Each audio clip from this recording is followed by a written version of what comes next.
বাদশাহ শাহজাহানের নাম শুনেছেন, তাজমহল বানিয়েছে, ঠিক না? শাহজাহানের নাম শুনেছেন? শাহজাহানের 4 ছেলে ছিল। 4 ছেলের ভিতরে 3 নম্বর ছেলে ছিলেন হলো আওরঙ্গজেব। বড় দুটো ছিল মদ্যপ লম্পট। এই 3 নম্বরটা ছিল সবচেয়ে বুদ্ধিমান এবং মেধাবী। শাহজাহান তখন ক্রাউন প্রিন্স, তখনও বাদশাহ হননি। তার বাবা জাহাঙ্গীর, সম্রাট জাহাঙ্গীর তখনও বেঁচে, মসনদে আসেন। ক্রাউন প্রিন্স যুবরাজ শাহজাহান তার সবচেয়ে মেধাবী ছেলেটাকে আল্লাহর জন্য উৎসর্গ করলেন, নিয়ত করলেন একে আমি আখিরাতের আলিম বানাবো, বিদ্বান বানাবো, আসল জগতের আলিম বানাবো। যেই ভাবা সেই কাজ। পাঠালেন উস্তাদজির কাছে। ছোট্ট বাচ্চা, অল্প কয়েকদিনের ভিতরে, মাত্র 7 বছর বয়স তখন, তার ভিতরে কোরআনে কারীম হিফজ করে চলে আসছে। বয়স কত? 7 বছর বয়স, কোরআনে কারীমের হাফেজ হয়ে গেছে।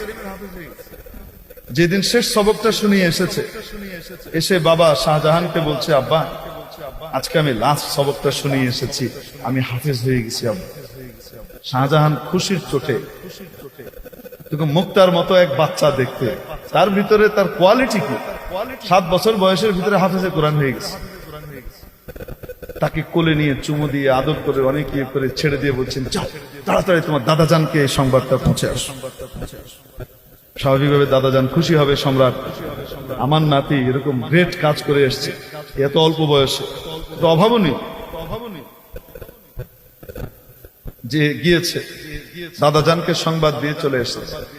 দাদাজানকে সংবাদ দেওয়ার পরে সম্রাট জাহাঙ্গীর নাতিকে একটু সাবাসিও দেননি, মারহাবাও বলেননি, কিছুই বলেননি, ফেল করে শুধু তাকিয়েছিলেন, মুখটা কালো হয়ে গেছে। তো ছোট্ট বাচ্চা দাদার চেহারার এই পরিবর্তন এবং এই আচরণ, এটাতে তো সে অভ্যস্ত না। কখনো এরকম দাদার চেহারা দেখেনি যে দাদার চেহারা মলিন হয়ে গেছে। মনে খুব কষ্ট নিয়ে ওখান থেকে চলে এসেছে। আমি কোরআনের হাফিজ হয়েছি বলে কি দাদা যান এরকম মনো কষ্ট ভুগলেন? আমি অন্য কিছু হলে কি দাদা যান খুশি হতেন? এটা নিয়ে মন খারাপ করে এসছে। তো চোখ দিয়ে পানি পড়ছে বাইরে আসার পরে। শাহজাহানের সাথে দেখা, বাবা জানের সাথে, কি ব্যাপার দাদা যান, কি দিলেন, কি বললেন? তো কেঁদে ফেলেছে আওরঙ্গজেব। বলছে দাদা যান কিছু দেননি, বাকি দাদা যান খুব মন খারাপ করেছে। কিছুই দেননি? না। কিছুই বলেননি? না। শাহজাহানের খুব রাগ হচ্ছে।